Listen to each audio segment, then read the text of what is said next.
नमस्कार। न्यूज़ 18 के प्रोग्राम सेहत आपकी में आप सबका खैर मकदम है, स्वागत है। मैं हूं मेज़बान आपका समीर भट्ट।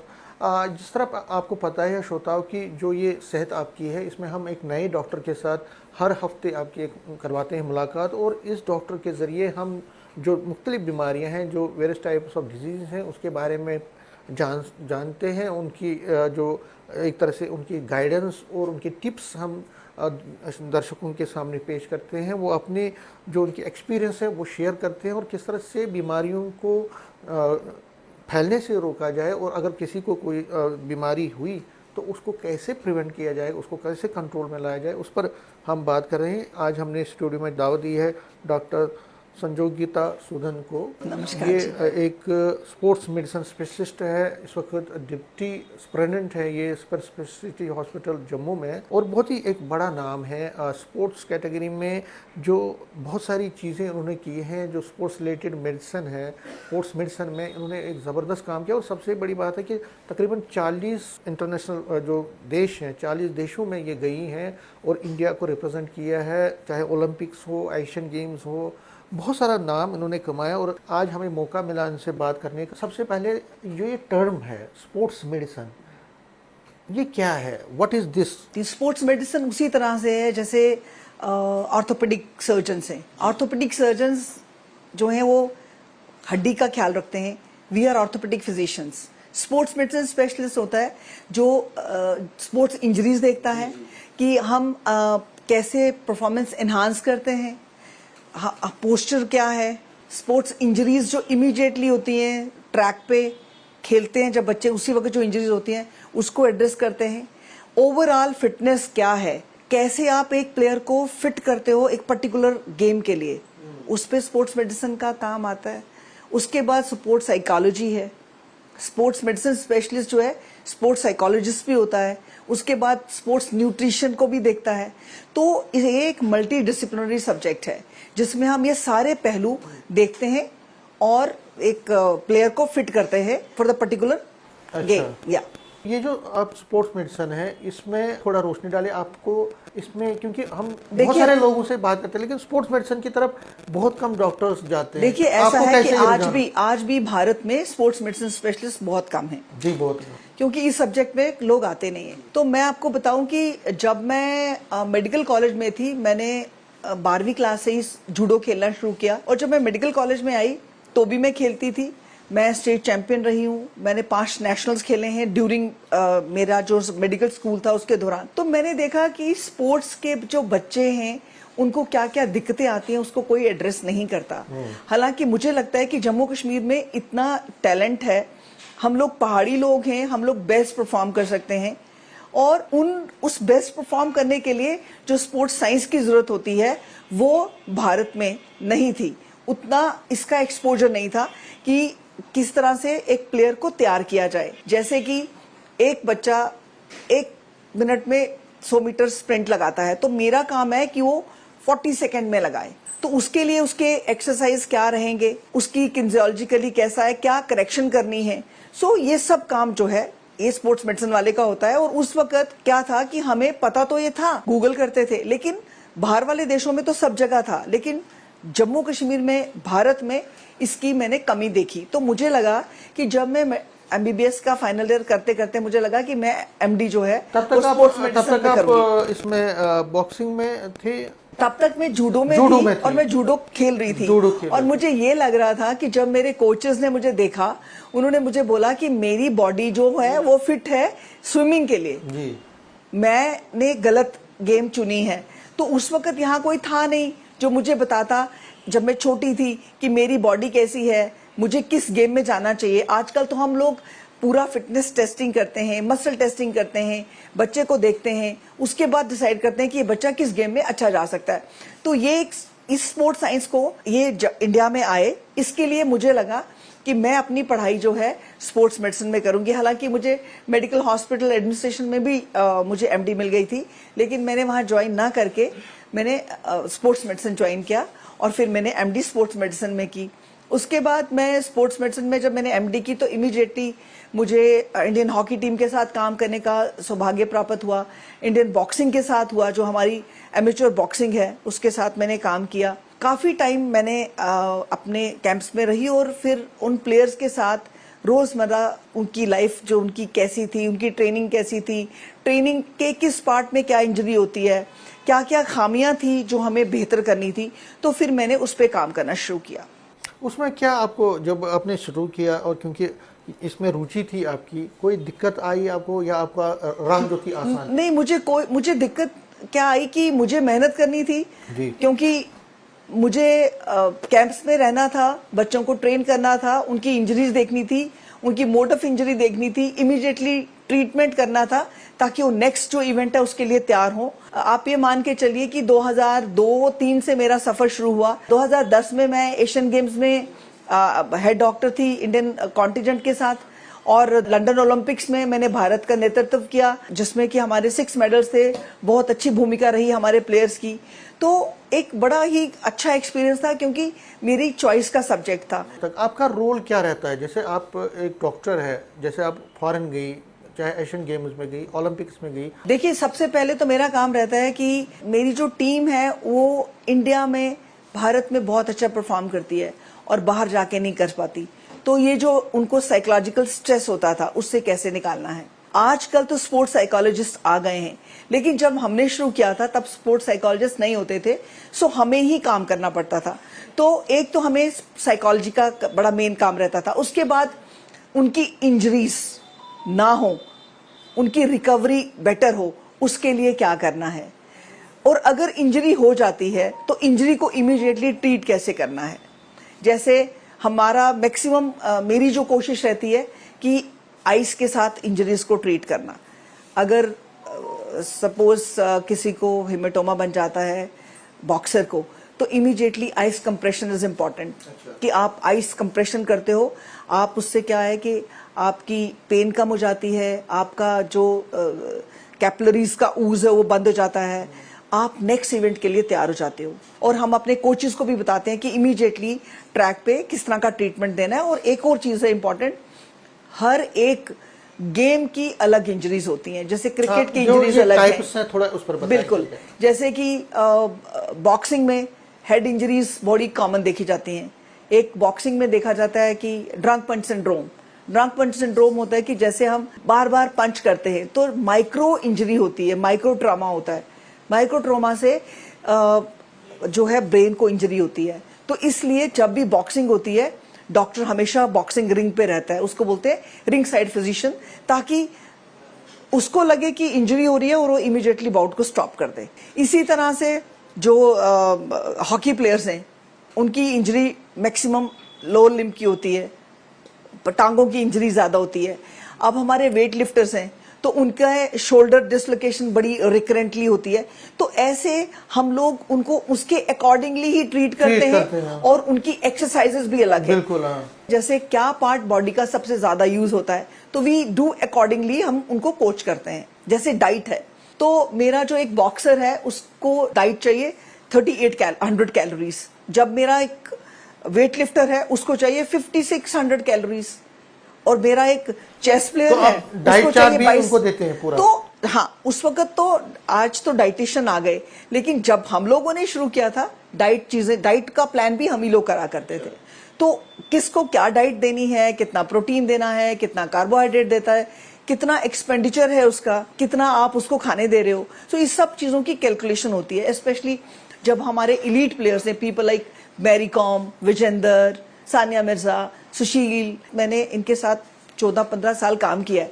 तो इन सब लोगों की एक प्रॉपरली डाइट होती थी जो इनके खेल के अनुसार बनाई जाती थी। अगर कोई सीवियर इंजरी हो गई, फॉर एग्जांपल किसी की सीवियर इंजरी, तो उसकी रिहेबिलिटेशन आप कैसे? देखिए, ऐसा है कि मैच चल रहा है, इंजरी एक्यूट हो जाती है, हमारा प्लेयर जो है वो स्टार प्लेयर है, तो इमीडिएटली पहले हमें रिहेबिलिटेट करना है आइस के साथ, और कुछ दवाइयां इस्तेमाल करते हैं। 2-5 मिनट के बाद उसको हम लोग भेज देते हैं वापस ट्रैक पे।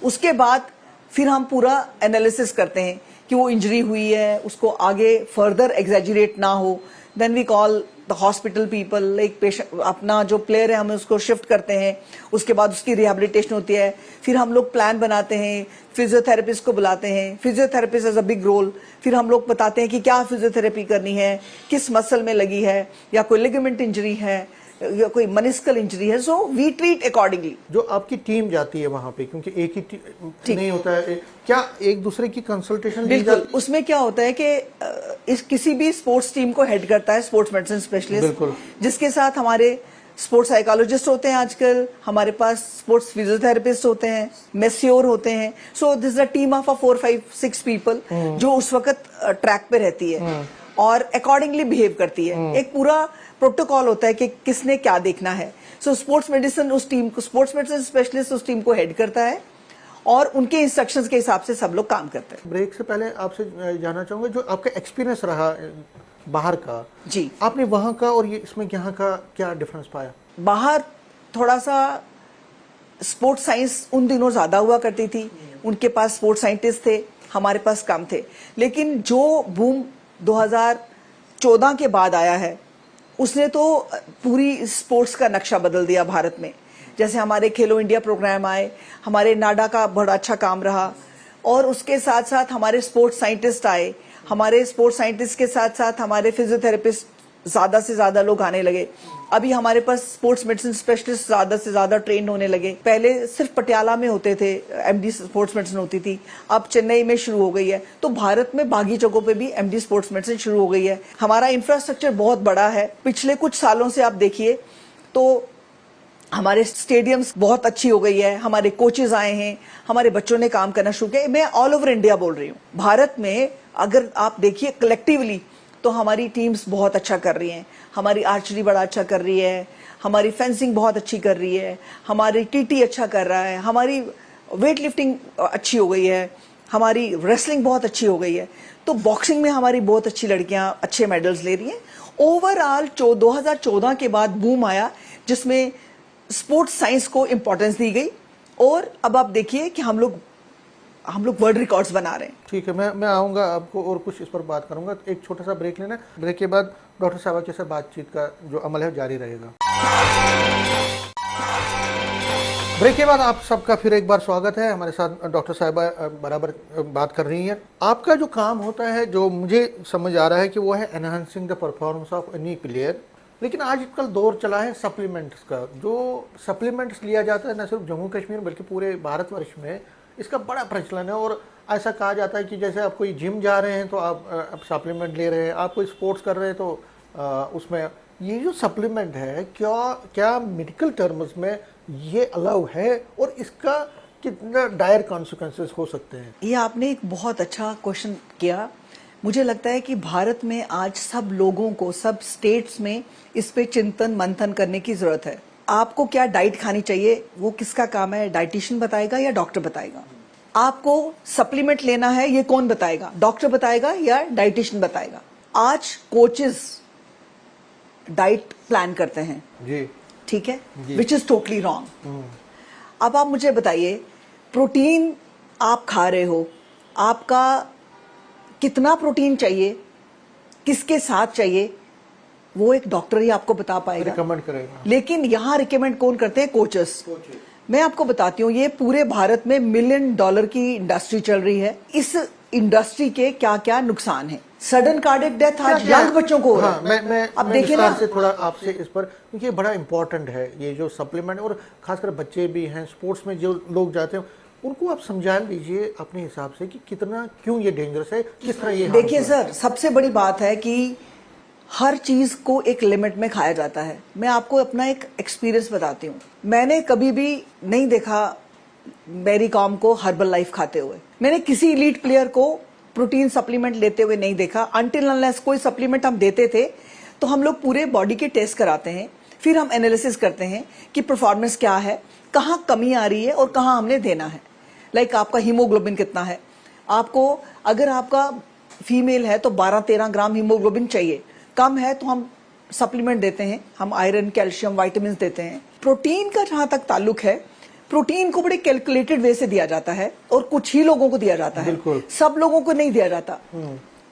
लेकिन अभी क्या है कि बॉडी बिल्डिंग है, लोग मसल बना रहे हैं, बिना सोचे समझे खा रहे हैं, और उसका रिजल्ट ये है कि यंग एज में, यंग बच्चों में जिम के अंदर डेथ्स हो रही हैं। Sudden cardiac death is very very common, all because of the protein supplement. ये है क्या, क्योंकि जो बच्चे हैं या जो स्पोर्ट्स में या जिम, जो वो इसको मानते नहीं है। देखिए डाइजेशन नहीं होती ना, आप इसकी डाइजेशन बड़ी स्लो है। अच्छा। One part. दूसरी बात है कि कितना प्रोटीन चाहिए और किस वक्त चाहिए, वो इम्पोर्टेंट है। किस एज में कितना चाहिए, वो इम्पोर्टेंट है जी। मैं डेप्यूटी मेडिकल सुपरिटेंडेंट हूँ आजकल हाँ, सुपर स्पेशलिटी सुपर हॉस्पिटल में। हाँ। तो मैं डायलिसिस वार्ड में एक राउंड करने के लिए गई, तो मैंने एक यंग लड़के को देखा। मैंने कहा इस बच्चे को क्या हुआ? कहते हैं ये किडनी फेलियर में आया है, डायलिसिस हो रहा है। मैं गई उसके पास, मैंने कहा उसकी मैंने देखी तो मसल वसल, मैंने उसको पूछा कि बेटा आपने, कहता मैडम मैं बस क्या बताऊं, मैं कुछ 1 साल से सप्लीमेंट ले रहा था, सडन डॉक्टर साहब ने बोला कि तुमको डायलिसिस कराना है, मेरी किडनी फेल हो गई है। जी। अब आप देखिए कि आपको कोई रिकमेंड करने की अथॉरिटी होनी चाहिए ना किसी की। आप अपनी मर्जी से कोई दवाई भी खाएंगे। मैं आपको सिर्फ इतना बताती हूँ कि सिंपल पैरासीटामोल अगर आप खाली पेट खा लेते हो तो आप ब्लीड कर जाते हो, एंड वो एक सिंपल पैरासीटामोल आपको मार देती है। इतना सा जहर खाएंगे ना, अब छोटा सा एक कतरा जहर खाएंगे, आप मर जाएंगे ना। तो वो इतना डब्बे जो ये कंज्यूम करते हैं वो कहाँ जाएंगे? तो आप ये कह रहे हैं कि this is one of the reason, this is the main basic reason. छोटे छोटे बच्चे अपने पेरेंट्स को तंग कर रहे हैं कि आप हमें डिब्बा खरीद के दीजिए। पेरेंट्स परेशान हैं, उनको नहीं लगता कि हमें किसी डॉक्टर से कंसल्ट करना चाहिए, कि हम कोचेस का काम है कोच करना, कोचेस का काम है टेक्निकल ट्रेनिंग देना, कोचेस का काम प्रिस्क्रिप्शन लिखना नहीं है, फिजियोथेरेपिस्ट का काम प्रिस्क्रिप्शन लिखना नहीं है। मेरे शब्द आई एम सॉरी टू से कुछ थोड़े से हार्ड हैं, लेकिन मैं जो बता रही हूँ, क्योंकि मैं जो ये बता रही हूँ ये बड़ी इंपॉर्टेंट चीजें हैं। मैं उन पेरेंट्स को एड्रेस करना चाहती हूँ जो पेरेंट्स अपने बच्चों के ऊपर तवज्जो नहीं दे रहे, उन्हें तवज्जो देनी चाहिए। किसी भी कोच के कहने से कोई सप्लीमेंट अपने बच्चों को नहीं देना चाहिए अनटिल अनलेस डॉक्टर रिकमेंड नहीं करता, या उस पर्टिकुलर वो जो ऑर्गेनाइजेशन है उसमें अगर कोई डाइटिशियन है वो रिकमेंड नहीं करता। वो रिकमेंड करेगा तो एज पर योर बॉडी करेगा, एज पर द गाइडलाइंस करेगा। लेकिन कोचेस, और कुछ तो कोचेस भी नहीं है, gym owners are not the coaches, पर एक बिजनेस बनाया हुआ है और इतना सप्लीमेंट लग रहा है कि कभी कभी हमें दहशत आएगी। आने वाले समय में मार्क माय वर्ड्स कि ये एक बहुत बड़ा मॉन्स्टर है जो हमारे बच्चों को सिक कर रहा है। अच्छा। हम एक फिट होने की जगह अनफिट होते जा रहे हैं। आप सिंपल खाना खाइए, आप सब्जी दाल चावल सिंपल चीजें खाइए, एक्सरसाइज करिए, आप फिट रहिए। और एक चीज बड़ी इंपॉर्टेंट है कि फिटनेस भी बड़े किस्म की होती है। अभी आप देखिए, एक है फिटनेस फॉर द चिल्ड्रन, उनका रजीम अलग है, उनकी वेट ट्रेनिंग अलग है। छोटे बच्चों को किस एज में वेट ट्रेनिंग शुरू करनी है, इसके ऊपर भी बहुत बड़ा क्वेश्चन मार्क है मेरी तरफ से, कि आप डंबल्स उठवा देते हो, आप ये देखते ही नहीं कि इस बच्चे को किस एज में क्या करवाना है। That is not allowed. That is not allowed. वो एक उसका इम्पैक्ट क्या नेगेटिव क्या है? सर मुझे एक बात बताइए, एक छोटा बच्चा वजन कैसे उठाएगा?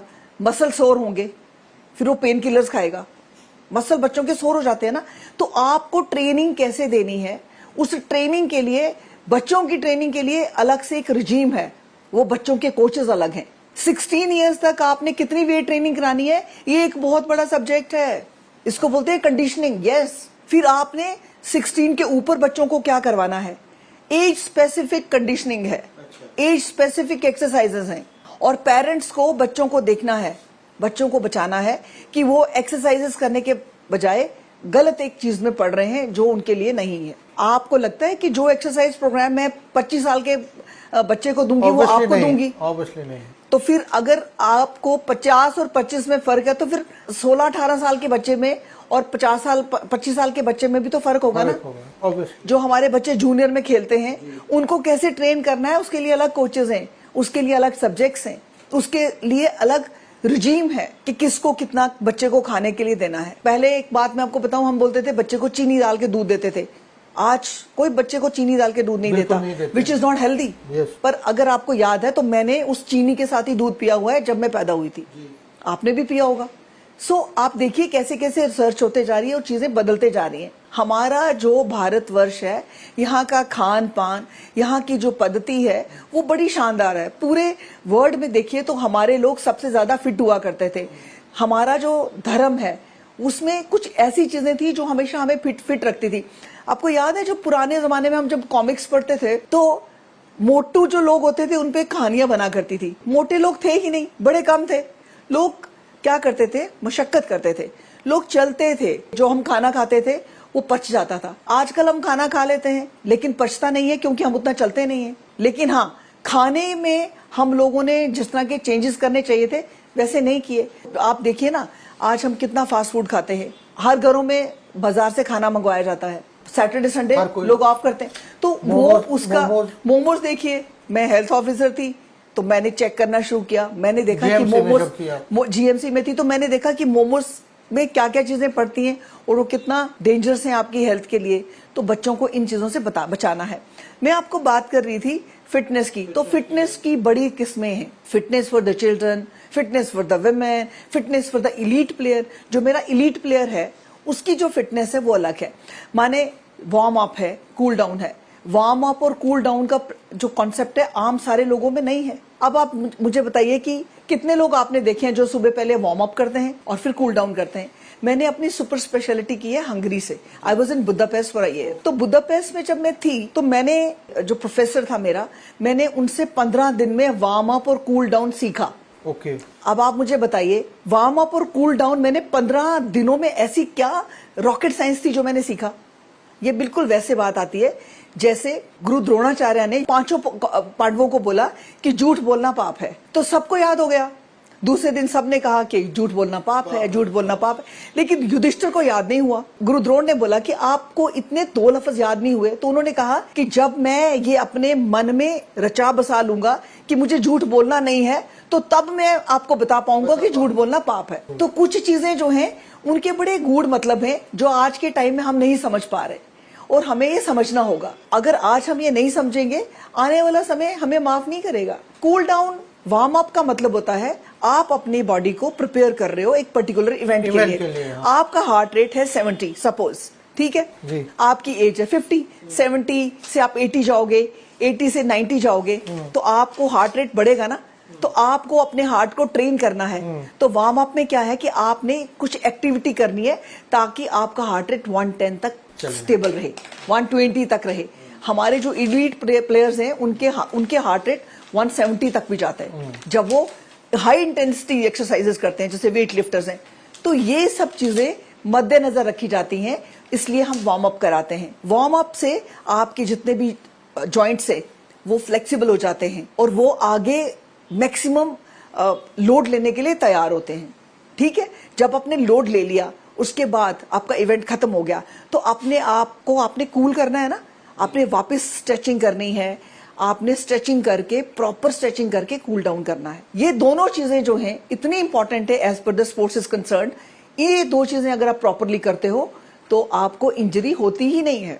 हमारे जो इलीट प्लेयर्स हैं अगर वो प्रॉपर ट्रेनिंग ना करें, साइंटिफिक ट्रेनिंग ना करें तो इंजर्ड होते रहे। इलीट लोगों में इंजरी बड़ी कम होती है क्योंकि स्ट्रक्चर्ड प्रोग्राम को फॉलो करते हैं, उनके साथ एक टीम होती है और वो बेटर परफॉर्म करते हैं। आप मेरी बात समझते हैं ना।